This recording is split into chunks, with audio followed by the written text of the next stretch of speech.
তো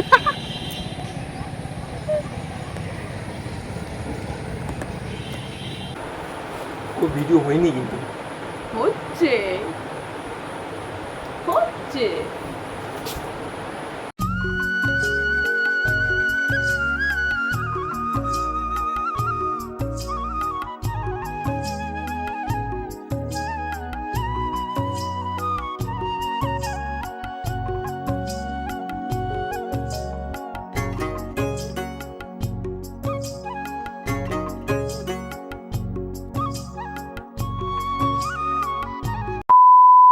হেই এভরিওয়ান, তোমরা সবাই কেমন আছো? আশা করছি তোমরা সবাই অনেক ভালো আছো। আর এদিকে কিন্তু আমি বেশ ভালোই আছি। এত স্পিডে বলতে গেলে অসুবিধা হচ্ছে। তো সকালবেলা বাসি কাজ কিন্তু কমপ্লিট করে শুধু ঘর মোছাটা বাকি ছিল। আর বাকি ছিল আমার এক গাদা কাপড় কাচা। মানে এক গাদা বলতে অল্প কয়েকদিনও হয়নি, পুরো 1 মাস ধরে। এদিকে তোমরা বলতেই পারো যে 1 মাস ধরে কাপড় কাচেনি, ইয়ে করে রেখেছে, মানে জড়ো করে রেখেছে। সেটাকে আমি জড়ো করে রাখিনি।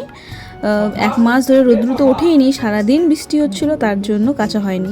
বেডশিট চেঞ্জ করে রাখা ছিল। এমনি জামাকাপড় তো কাচা হয়েছে, বেডশিটগুলো চেঞ্জ করে রাখা ছিল, সেগুলোই ধোয়া হবে। আর এদিকে কিন্তু ঘর মোছাটা কমপ্লিট হয়ে গেছে। আর আমার শাশুড়ি মা কিন্তু পেছন দিকে কাজ করছিল, জানি না কী কাজ করছিল। আর ব্লগটা কিন্তু আজকের না, ঠিক আছে, ব্লগটা হলো কালকের। আর সেটা আমি এডিট করছি, কারণ দিনেরটা দিনে করতে গেলে না আমি পুরো বোরিং হয়ে যাই। বোরিং বলতে আমার বিরক্ত লাগে, একটুতেই বিরক্ত লাগে। তো সেটা কালকে করেছি, সেটা আজকে করছি। আর দিনেরটা দিনে আমি কোনোদিনও দিতে পারিনি, আর জানি না, চেষ্টা করব যদি দিনেরটা দিনে দিতে পারি, বুঝেছো? তো যে বিষয়টা বলছিলাম, যে টাইটেল থাম্বনেল দেখে তো বুঝতে পারছো যে ব্লগটা কী নিয়ে হতে চলেছে। আর ডাক্তারের কাছে গেছিলাম, আমার যে প্রবলেমটা ছিল সেই প্রবলেমটা ডাক্তারবাবু বলেছে কমেছে, আর ওটা নিয়ে চিন্তা না করলেও চলে। চিন্তাটা মেন বিষয় হচ্ছে গিয়ে আমার রক্ত শর্ট। তো প্রথমবার যখন ডাক্তার দেখিয়েছিলাম তখন আমার রক্ত ছিল 11 পয়েন্ট, তারপরে দেখালাম 10, তারপরে দেখালাম 9। এই অল্প একদিনে 5-6 দিন আগে ডাক্তার দেখিয়ে এসছে বাবা বাড়ি থেকে, তখন দেখালাম 8%। তো জানি না, আমি কিন্তু খাই, 3 বেলাই খাই। আর 3 বেলায় খাওয়ার পরেও আমার দিনে দিনে মোটা হয়ে যাচ্ছে। তো রক্তগুলো যে কোথায় চলে যাচ্ছে, কে যে চুষিয়ে নিয়ে চলে যাচ্ছে বুঝতে পারছি না। রক্ত হয় কি করে? ডাক্তারবাবুকে বলেছিলাম না তো, আমরা খাই 3 বেলায়, তবু রক্ত না হলে কি করব? আমাকে বলেছে কুলপি শাক খেতে, বিট খেতে, আবার যেগুলো জ্যান্ত মাছ খেলে রক্ত হয় সেই মাছগুলো খেতে বলেছে। বাদ বাকি ফলও খেতে বলেছে। আর আমার না ফল খেতে সেরকম ভালো লাগে না। ফল কোন ফলে যে রক্ত হয় তা জানি না। পেয়ারা তো খেলে অসুবিধা হয়, তারপরে বেদানা, সেই বেদানা খেলে অসুবিধা হয়। আর তার মধ্যে বেদানা যে ছুলতে যে টাইমটা লাগে সেটা তো আরও বিরক্ত লাগে। তো তোমার দাদাভাই যেহেতু এসছে, ও আমাকে রোজ দিনই বেদানা ছুলে দেয়, আর সেটাই খাই, পেয়ারাটা কিন্তু খাই না। তো কাপড় কিন্তু অনেকগুলোই আজকে কেচেছি, কারণ রোদ্র উঠেছে আর কাপড় কাচবো না সেটা কখনো হয়? কয়েকদিন ধরে বিছানার যা অবস্থা। আর এই যে তোয়ালিটা দেখতে পাচ্ছ না, এই তোয়ালিটা না কয়েকদিন আমি যখন বাবা বাড়ি থেকে আসি তখনের প্রায় 10-15 দিন আগেকার তোয়ালি, কাচবো বলে বের করেছিলাম। এসে দেখছি এটাতে না পুরো কালো হয়ে গেছে, আর কিছু যেন ডিম পেড়ে রেখেছে। তার মধ্যে কাচবো বের করেছিলাম, ওই সময় এত বৃষ্টি হয়েছে তার জন্য কাচতে পারিনি। আর আজকে ভাবলাম কেচেই দিই, তা না হলে আমার ড্রেসিং টেবিলটাও পুরো নষ্ট হয়ে যাবে, এটা পাততে হবে তার জন্য। আর বলছিলাম তোমার দাদাভাইয়ের কথা, সে এখনও ঘুম থেকে ওঠেনি। আর ও যাবে বাজারে গিয়ে নাকি ও মাছ নিয়ে আসবে, জ্যান্ত মাছ। কখন যে বাজারে যাবে জানি না। আমাদের বাড়ির পাশে যে বাজার, সেখানে গেলে তো বেশি সময় লাগবে না, 2 থেকে 3 মিনিট সময় লাগবে। তো সেখানে যাবে না, কারণ সেখানে না বরফের মাছ ওঠে, বলতে তোমার রুই মাছ আর বড় বড় সমুদ্রে যেগুলো মাছ থাকে সেগুলো, জ্যান্ত মাছ এখানে পাওয়া যায় না। তার জন্য সে এখানে যাবে না, যাবে দূরে একটা বাজারে। প্রায় যেতে ওখানে 15-20 মিনিট লাগবে। তার জন্য একটা বাইক বের করে রেখেছে, কিন্তু সে এখনও ঘুম থেকে ওঠেনি। ঘুম থেকে উঠবে তারপরেই যাবে। আর বাইকটা কিন্তু ভাই বের করে রেখেছিল। আর ওর সকালবেলা উঠে কিন্তু ওর কম্পিউটারের কাজ স্টার্ট করে দিয়েছে। আর একজন ঘুম থেকে ওঠেনি, তাকে উঠাতে হবে, তারপরে আবার সে যাবে। আর তারপরেই কিন্তু রান্নাবান্না হবে। রান্নাবান্না বলতে সকালবেলা টুকটাক খাওয়া হয়ে গেছে। কালকে ঘুগনি করেছিলাম, সেই ঘুগনিটা ছিল, সেটাকে গরম করে মুড়ি টুড়ি দিয়ে খাওয়া হয়ে গেছে। আর ও কিন্তু সেটা খেয়েই বেরোবে। আর দেখো বাড়ির সামনের যে অবস্থা, দেখতেই তো পাচ্ছ সামনে এত জল আর বৃষ্টি, পুরো 1 মাস বৃষ্টি, সামনেটা ভরে গেছে। তোমরা ভেবো না ওটা পুকুর, ওটা কিন্তু পুকুর না, ওটা হচ্ছে একটা জমি যেখানে ধান চাষ হয়, সেটাই ভরে পুরো পুকুরের মতো হয়ে গেছে। আর আমাদের বাড়ির সামনে দেখতে পাচ্ছ যত বস্তা পাতা আছে, কারণ আমার হাজব্যান্ডের যে বাইক বের করবে, সেই বাইক বের করলে ঢোকানোর মতো অবস্থা নেই, পুরো বারান্দা কাদায় শেষ হয়ে যায়। তাই ও যখন যায় তখন বস্তা পেতে দিয়ে পুরো বাইক বের করা হয়, আবার সেভাবে বাইক তোলানো হয়, কারণ চাকা ডেবে গেলে তখন পুরো বারান্দাটাই নষ্ট হয়ে যাবে। যে মুছলাম তখন পেছনে আবার মুছতে হবে। আর ও কিন্তু এখন বেরোচ্ছে মাছ আনার জন্য, দেখো।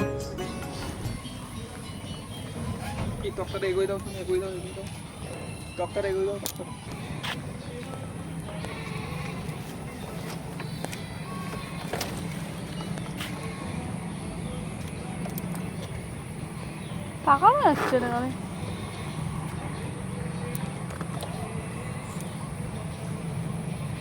বেশি কালো দেখা যাচ্ছে এইদিকে এসে এই পাশটা আসো, ওই ট্র্যাক্টরের ওখানে যাও, ট্র্যাক্টর ছাওয়া যাও, এই ট্র্যাক্টরটা এখানে যাও, না, তাকাতে পারছি না তো। ট্র্যাক্টরটা এখানে ছাওয়া, ট্র্যাক্টরের ওখানে গেলে রোদ্রু লাগবে আমার। যাও ছাড় ওইছে ওখানে,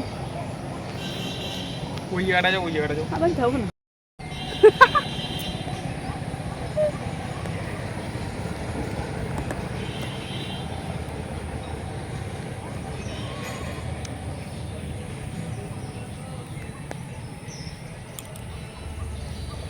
ঠিক আছে আমি যাই, হ্যাঁ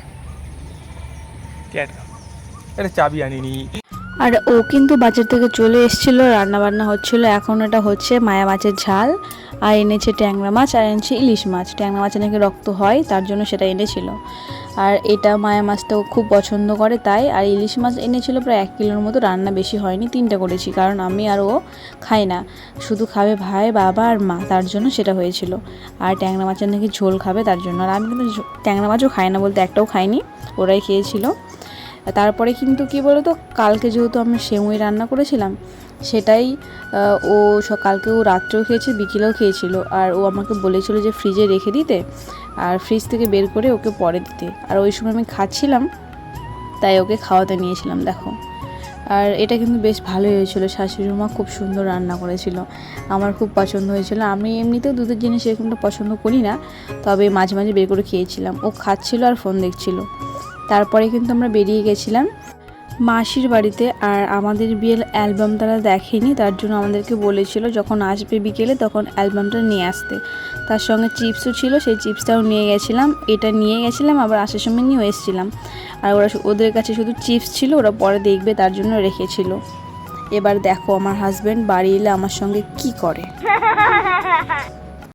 তোমরা হয়তো ভাববে যে এই ক্যামেরার সামনে এরকম করছে, কিন্তু সত্যি বলতে সকালবেলা যখন ঘুম থেকে উঠেছে তখন থেকে শুরু করে যতক্ষণ না ঘুমিয়ে পড়েছে ততক্ষণই এরকমটাই করে। ও কিন্তু ক্যামেরার সামনে না। অনেকে সেদিন একটা ভিডিও ছেড়েছিলাম, একজন লিখেছে ন্যাকামো বলছে যে আমরা দেখাচ্ছি ভিডিওতে, কিন্তু না, যে ঘুম থেকে ওঠার পর থেকে শুরু করে যতক্ষণ না ঘুমিয়েছে এই জিনিসগুলোই করে, টুকটাক লেগেই থাকে। ও এরকম টাইপেরই, ওকে যতই আমি বারণ করি ও কখনোই শোনে না কথা, ও এরকমই। ভিডিও হয়নি কিন্তু হচ্ছে হচ্ছে পাগল কিন্তু আমি বাবা বলছি আরে ছিল না এমনি নিজে দৌড়াদৌড়ি করতো ভুলে গেছি। সোজা সোজা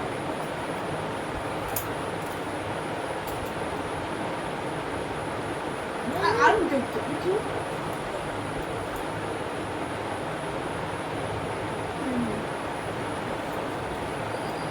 আয়নার দিক তাকালেই তো বুঝতে পারো।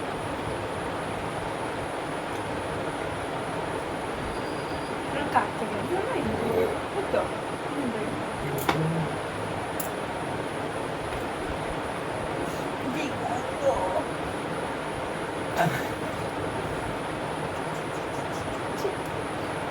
গেল